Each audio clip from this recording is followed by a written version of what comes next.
నమస్కారం అండి. జగన్మోహన్ రెడ్డి గారు 5 ఏళ్ళు ఈ రాష్ట్రానికి ముఖ్యమంత్రిగా పనిచేశారు. ఈ రోజున ఒక రాజకీయ పార్టీకి అధ్యక్షులుగా ఉన్నారు. నా దృష్టిలో ఆయన రాజకీయ నాయకుడిగా ఉండటానికే ఏమాత్రం అర్హత లేని వ్యక్తి. అతను ఒక పార్టీకి అధ్యక్షుడిగా ఉండటానికి ఏమాత్రం అర్హత లేని వ్యక్తి. రాజకీయాల పట్ల ఏమాత్రం అవగాహన లేని వ్యక్తి.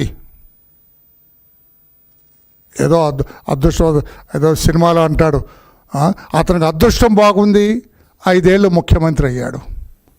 అతని మాటలు కూడా మీరు గమనించండి. ఏదో ఒక ఆలోచించి సందర్భోచితంగా సమయానుకూలంగా పరిస్థితులను బట్టి అవసరమైన మాటే అతను మాట్లాడతాడని ఎక్కడ ఉండదు. నోటికి ఏదొస్తే అది మాట్లాడతాడు. నోటికి ఏదొస్తే అది మాట్లాడతాడు. నిన్న అంటే రాత్రి శ్రీదిరి అప్పలరాజు అని ఆయన సీఎంగా ఉన్నప్పుడు మంత్రిగా పనిచేశాడు. అతను కూడా నోటికి ఇష్టం వచ్చినట్టుగా మాట్లాడతాడు. పెద్ద అవగాహన ఉన్న వ్యక్తి ఏం కాదు అతను. అతన్ని పోలీసులు అరెస్ట్ చేశారు. పోలీసులను తీసుకెళ్లారు. ఇప్పుడు ఏదో కోర్టులో పెట్టడానికి రిమాండ్కి తీసుకెళ్తారేమో. జగన్మోహన్ రెడ్డి గారు రాజకీయ పార్టీ నాయకుడిగా ఏమనాలి, ఏం ఆలోచించాలి? ముందు శ్రీది అప్పలరాజు మా పార్టీ మనిషి, ఇతన్ని ఎందుకు అరెస్ట్ చేశారని ముందు ఆలోచన ఉండాలి కదా జగన్మోహన్ రెడ్డి గారు. నేను మిమ్మల్ని ఇప్పుడు అడుగుతున్నా, చెప్పండి, ఎందుకు శ్రీదిరి అప్పలరాజుని పోలీసులు అరెస్ట్ చేశారు? చెప్పండి జగన్మోహన్ రెడ్డి, ఎందుకు అరెస్ట్ చేశారు? Why is arrested? తెలుసా మీకు? ఆయన అంటారండి, జగన్మోహన్ రెడ్డి గారు ఒక రాజకీయ నాయకుడు 5 ఏళ్ళు ఈ రాష్ట్రానికి అదృష్టమో దురదృష్టమో చెప్పను కానీ మీరే అర్థం చేసుకోవాలి. ఈ రాష్ట్రానికి ముఖ్యమంత్రి. అతను అంటాడండి, ప్రశ్నించే గొంతుకుని నొక్కేస్తారా? ప్రతిపక్షాలని బ్రతకనివ్వరా? అమాయకుడైన మా శ్రీదిరి అప్పలరాజుని చంద్రబాబు నాయుడు గారు అరెస్ట్ చేయించారు అంటాడు. ఏమైనా అవగాహన ఉందా మిస్టర్ జగన్మోహన్ రెడ్డి? అలా ఒక్క క్షణమైనా ఆ పక్కనున్న వాళ్ళు కూడా ఎవరు చెబుతారు? ఎవరు అతను చెప్పేది మీకు? ఏంటిదని చెప్పరా? Why is arrested? ఇప్పుడు వినండి, చెబుతాను ఎందుకు అరెస్ట్ చేశారు. అతను ఒక నేరం చేసినాడు. కేసులో ముద్దా అతను. నేరం చేసిన వాడిని పోలీసులు అరెస్ట్ చేస్తే చంద్రబాబు గారిని ప్రశ్నించారు, అందుకు అరెస్ట్ చేశారు. అమాయకుడు పాపం శ్రీది అప్పలరాజు అమాయకుడా? అంటే మీ రాజకీయం, మీకున్న ప్రపంచ జ్ఞానం ఇదేనా? మీకు అవగాహన ఇదేనా? ఎట్లా శ్రీదిరి అప్పలరాజు అమాయకుడిగా కనపడ్డారండి మీకు? శ్రీది అప్పలరాజు ఎట్లా అమాయకుడిగా కనపడ్డాడు? అతని కొడుకు మోటార్ సైకిల్ ర్యాష్గా తోలి ఒక అమాయకుడైన గొర్రెల కాపరి మరణానికి కారణమయ్యాడు, చావుకు కారణమయ్యాడు. ఎవరు మోటార్ సైకిల్ని వేగంగా తోలింది? శ్రీది అప్పలరాజు కొడుకు.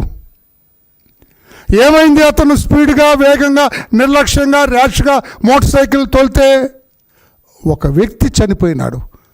ఒక వ్యక్తి చావుకు శ్రీది అప్పలరాజు కొడుకు కారణమయ్యాడు.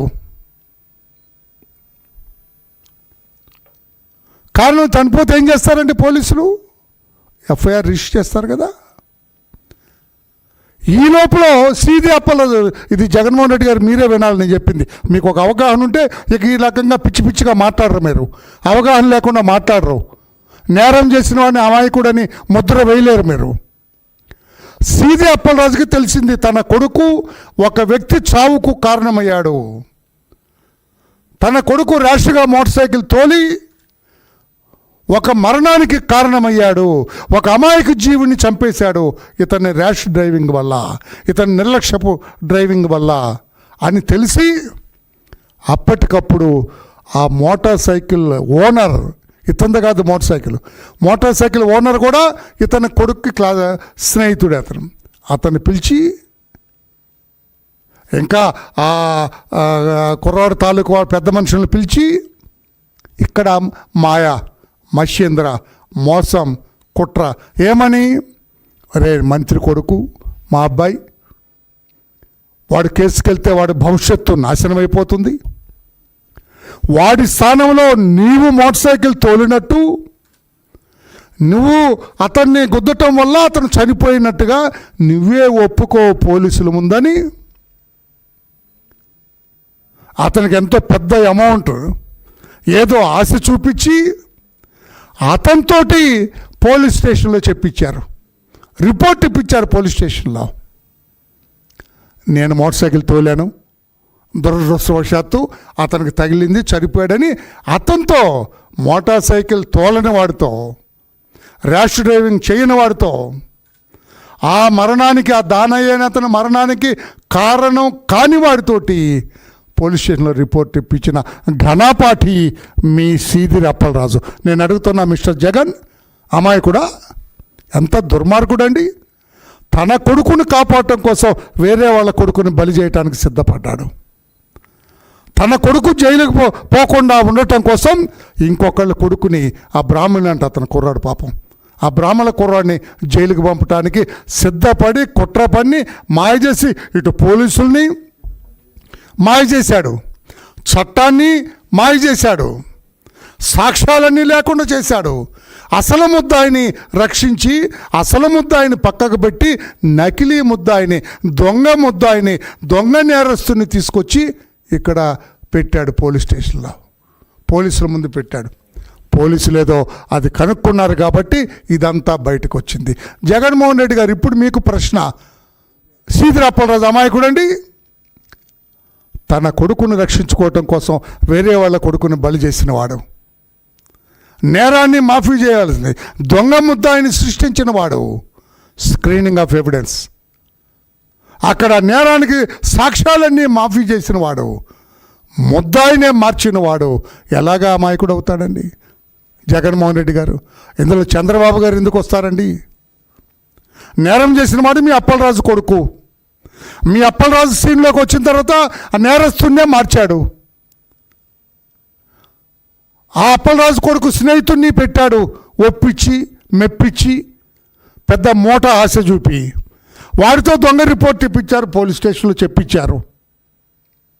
పోలీసులు తెలివిగా యాక్ట్ చేశారు కాబట్టి, సమయస్ఫూర్తిగా యాక్ట్ చేశారు కాబట్టి మీ సీదిరి అప్పలరాజు దొంగతనం బయటపడింది, అతని నేరం బయట, అతను తప్పుడు వాడే నేరస్తుడే, అందుకే వాడిని అరెస్ట్ చేసింది. ఇప్పుడు సీదిరి అప్పలరాజుని చంద్రబాబు గారిని ప్రశ్నించినందుక సిగ్గుండట్లేదా మీకు ఇట్లాంటి మాటలు మాట్లాడటానికి? ఒక ఆలోచన ఉండదా జగన్మోహన్ రెడ్డి గారు ఇలా మాట్లాడటానికి? మీరెందుకు తప్పు చేసిన వాళ్ళ పట్ల అంత ప్రేమ చూపిస్తాను? I don't understand. నేరస్తుని హక్కును తెచ్చుకోవడానికి ఎందుకు? అంటే మీ పార్టీ వాడైతే నేరం చేసినా పర్లేదా? సీదిరి అప్పలరాజు మీ పార్టీ అయితే ఎవరిని చంపేసినా పర్లేదా? ఏమి ప్రజలు, రాష్ట్ర ప్రజలు ఎందుకు రాష్ట్ర ప్రజలు ఇతని నేర మనస్తత్వాన్ని, జగన్మోహన్ రెడ్డి క్రిమినల్ ఇన్స్టింక్ట్, నేరపూరితమైన మనస్తత్వాన్ని ఎవడన్నా ఏం చేస్తాడండి? ఆ చనిపోయినాడు బీసీ యాదవ, ఆ చనిపోయిన ఇంటికి వెళ్ళాలా జగన్మోహన్ రెడ్డి? అదే నేరస్తుడి ఇంటికి వెళ్ళి పలకరిస్తాడు, చనిపోయిన వాడి ఇంటికి వెళ్ళి సానుభూతి చెప్పడం, వాడికి ఏదైనా సాయం చేద్దామన్న ఆలోచన ఉండదు ఇతనికి. నేరస్తుల పట్ల ఉన్న ప్రేమ అమాయకుల పట్ల, ఆ యాదవ కులస్తుడు అతనే కాస్త ఆ ఇంటికి భుక్తి, అతన్ని చంపేశారు. చంపింది కాక ఆ నేరం ఇంకొకటి మీద పెట్టారు, సాక్ష్యాలు లేకుండా చేశారు, వేరే ముద్దాయిని తెచ్చి పెట్టారు, సాక్ష్యాలన్నీ కనపడకుండా చేసి అసలు ముద్దాయి వీడేనని ఒక అమాయకుడిని తీసుకొచ్చి బలి చేయడానికి సిద్ధపడ్డారు. ఇప్పుడు అర్థమైందా జగన్మోహన్ రెడ్డి గారు? మా చంద్రబాబు గారు ఎందుకు లైన్లోకి వచ్చారయ్యా నీకు? చంద్రబాబు గారిని ప్రశ్నించాడట, ప్రశ్నించే గొంతు చంద్రబాబు గారిని నొక్కారంట. ఇందులో చంద్రబాబు గారు ఏంటి, వీడి గొంతు ఏంటి, ఆయన నొక్కటం ఏంటి? మాట్లాడేటప్పుడు కనుక్కోండి సార్, తెలివైన వాడిని పెట్టుకోండి ఒక పిఏగా. ఏ సేమ్ పద్ధతి ఆ పాత వాళ్ళే ఎవరైతే నీకు 11 సీట్లకు పరిమితం చేశారో ఆ బ్యాచ్ తోటి తిరుగుతావా? ఏమైంది ఇప్పుడు? వరలరామయ్య ఇప్పుడు నీ మొత్తం విడిచి అవతల పడేశారు కదా నిన్ను. చర్మం ఒలిచినంత పని చేశాడు కదా. నా ప్రెస్ విన్న వాళ్ళందరూ ఏమనుకుంటా, జగన్మోహన్ రెడ్డి అమ్మాయి కూడా ఇంత అవగాహన లేనివాడా, ఇంత ఆలోచన లేదా? వాడు దొంగ కదా సీదిరి అప్పలరాజు.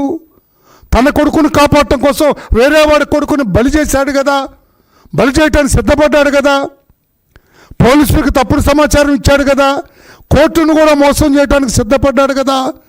తన కుమారుని రక్షించుకోవటం కోసం వేరే వాళ్ళ బ్రాహ్మణ అబ్బాయిని బలి చేయడానికి సిద్ధపడ్డ సీదిరి అప్పలరాజు మీద పోలీసులు యాక్షన్ తీసుకుంటే చంద్రబాబు గారికి ఏం సంబంధం అండి? అవగాహన రాహిత్యుడైన జగన్మోహన్ రెడ్డి గారు ఇటువంటి మాట్లాడకండి. అసలు ఏం మాట్లాడుతున్నా మీకు అసలు అర్థం ఉందా? ఇప్పుడు చెబుతున్నాను మీకు జ్ఞానోదయం వల్ల. సీదిరి అప్పలరాజును అరెస్టు చేయటం పోలీసులు తీసుకున్న సముచిత చర్య. పోలీసులు ఏ తప్పు చేయలేదు, ముద్దాయిని అరెస్ట్ చేశారు, కోర్టుకు పంపిస్తున్నారు, చట్టం ముందు నిలబెడుతున్నారు. అందరూ తప్పేంటండి? మీకు తెలియకుండా నోటికి వచ్చినట్టుగా మాట్లాడుతున్నారు, మీకు ఇష్టం వచ్చినట్టు మాట్లాడుతున్నారు. ఇది సరైనది కాదు మిస్టర్ జగన్మోహన్ రెడ్డి. అర్థం చేసుకొని ప్రధానికి చంద్రబాబు గారా? చంద్రబాబు ఇటువంటి పట్టించుకుంటారా?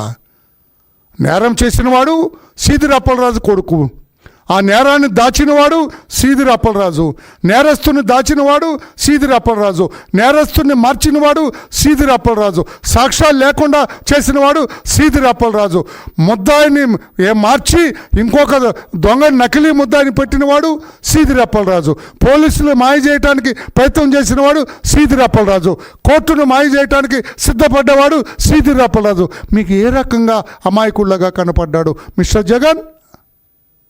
చీ చీ చీ. ఈ మాత్రం అవగాహన. నువ్వు 5 ఏళ్ళు ముఖ్యమంత్రిగా ఎలా పరిపాలన చేసావా బాబు? ఆలోచన.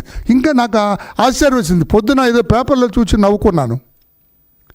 ఇది చిన్న విషయం కాదు, పెద్ద విషయమే. పక్కన తెలంగాణ రాష్ట్రం గౌరవ రేవంత్ రెడ్డి గారు అక్కడ చీఫ్ మినిస్టర్. ఆ చీఫ్ మినిస్టర్ని మీ పార్టీ నాయకుడు ఒకడు, అతను అధికార ప్రతినిధి, నోటికొచ్చిన మాట్లాడతాడా, కొంచెం ఆడపిల్ల గొంతు, ఆడపిల్ల గొంతు లాగా ఉంటుంది, ఆ మాట అనకూడదు. పేరేంటండి? నాగార్జున యాదవ్. ఆ రేవంత్ రెడ్డి గారిని ఇష్టం వచ్చినట్టుగా, నేను పలకలేను ఆ మాటలు, ఇష్టం వచ్చినట్లుగా బూతులు తిడితే అక్కడ పోలీసులు ఎఫ్ఐఆర్ రిజిస్టర్ చేశారు, వీడిని తీసుకెళ్లారు, రిమాండ్కి పంపించారు. బెయిల్ మీద వచ్చాడు. నిన్న ఆయన్ని కలిస్తే ధైర్యంగా ఉండు, మంచి రోజులు వస్తాయి. ఏం మంచి రోజులండి? వాడిని పట్టుకొని ఆ చంప ఈ చంప వాయించొద్దు జగన్మోహన్ రెడ్డి గారు. ఏమరా ముఖ్యమంత్రి అంతా చీప్గా ఉందా? నోటుకొచ్చినట్టు మాట్లాడతావా? బుద్ధి లేనివాడా అని ఆ చంప ఈ చంప వాయించవలసిన పార్టీ అధ్యక్షుడు జగన్మోహన్ రెడ్డి వాడికి భుజం తట్టి ధైర్యం చెప్పాడంట. ఏమని ధైర్యం చెప్పావు? ముఖ్యమంత్రి కాదు, రేపు ప్రధానమంత్రిని కూడా ఇష్టం వచ్చినట్టుగా తిట్టు, నేను ధైర్యం చెబుతా. నేను అడుగుతున్నాను, మీరు ముఖ్యమంత్రిగా ఉంటే ఎవరైనా ఇదే తిట్లు మిమ్మల్ని తిడితే మీరు యాక్షన్ తీసుకోమని చెప్పరా జగన్మోహన్ రెడ్డి గారు? మిమ్మల్ని కూడా అలా తిడితే ఊరుకుంటారా? మిమ్మల్ని అలా తిట్టున్నట్టయితే వాడు అసలు బయట బతికి బట్ట కట్టేవాడు కాదు, ఆ యాదవ్ నాగార్జున అనేవాడు. అంటే మీ మనస్తత్వం నాకు అర్థమవుతుంది. రాష్ట్ర ప్రజలారా, మీరు కూడా అర్థం చేసుకోవాలి. జగన్మోహన్ రెడ్డి గారి మనస్తత్వం మీరు కూడా అర్థం చేసుకోవాలా? ఆ నాగార్జున యాదవ్ అనేవాడికి ముఖ్యమంత్రిని తిట్టి జైల్లో ఉండి బెయిల్ మీద వస్తే, ఇంకెప్పుడు అట్లా చేయబాక, what is this nonsense? రాష్ట్ర ముఖ్యమంత్రిని అట్లా ఇష్టం వచ్చినట్టు మాట్లాడతావా? ఎవరితోటో పోల్చాడు, ఏది వాడిని డెలివరీ బాయ్తో పోల్చినట్టున్నాడు. వాడు వీడు జీవో దాటం కూడా రాదు. ఎందుకో నాకు తెలుసు, నాకు బాగా తెలుసు. గౌరవ రేవంత్ రెడ్డి గారు ఏదో మూడ్లో ఉన్నాడు. తొక్కి నారదీసేవాడే రేవంత్ రెడ్డి, మామూలుడు కాదు. తెలంగాణ ముఖ్యమంత్రి మామూలు మనిషేం కాదు. ఈ యాదవ్ని, నాగార్జున్ని తొక్కి నారదీసేవాడే. నీ అదృష్టం బాగుండి జాగ్రత్త. మిమ్మల్ని తిడితే ఊరుకుంటారా జగన్మోహన్ రెడ్డి గారు? అనండి ఆ మాట ధైర్యం ఉంటే. సీఎం గారికి ఎందుకంత కోపం? నన్ను తిడితే నేను ఊరుకోను, అసలు నన్ను తిడితే నేను ఏమనను, శబాస్ భలే తిట్టావా అంటాను నేను. అంటావా? ఎందుకు మీకింత నేరస్తుల పట్ల, తప్పు చేసిన వాళ్ళ పట్ల ఎందుకు మీకింత ప్రేమ అని నేను అడుగుతున్నా. మొన్న మధ్యన తెనాలి అట్లాగ పోయినాడు ఈయన.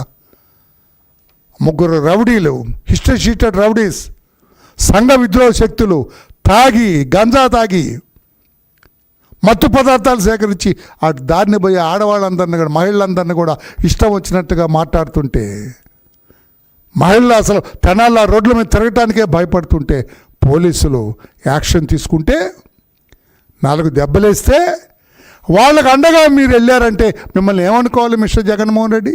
మీ మనస్తత్వం ఏంటి మిస్టర్ జగన్మోహన్ రెడ్డి? మీరు ఎలాంటి మనిషి జగన్మోహన్ రెడ్డి గారు? ఎవరికి మీ మద్దతు? నేరస్తులుగా? whom you are supporting as a president of a political party?